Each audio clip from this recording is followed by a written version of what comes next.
গত বছর জেমস এবং বৈভবের হারানো টাকার অনুপাত ছিল 4:5। গত বছর এবং বর্তমান বছরে তাদের হারানো টাকার অনুপাত 3:5 এবং 2:3।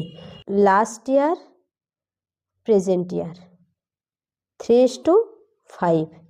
জেমস আর বৈভবের ছিল 2:3। এবার বলেছে লাস্ট ইয়ারে তাদের 4:5 অনুপাত ছিল, মানে লাস্ট ইয়ারে জেমস এবং বৈভবের 4:5 অনুপাত ছিল।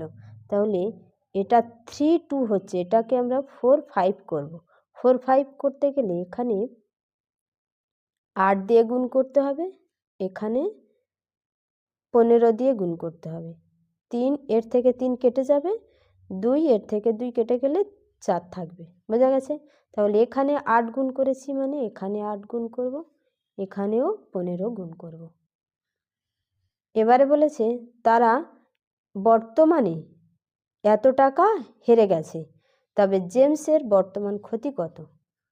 এখানে দেখো 5 40, 3 15 45, দুটো মিলিয়ে কত হচ্ছে 85। তাহলে 85-এর ভ্যালু কত বলা আছে? 3,57,000 টাকা। জেমসের জিজ্ঞাসা করেছে 40-এর ভ্যালু কত হবে? 5 17 85, 5 8 40, 17 দুখানে 34, 17 1 17, 21,000। এটার সঙ্গে এটা গুণ করলে কত হবে?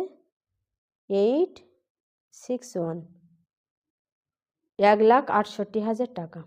1,68,000, সি অপশান অ্যান্সার।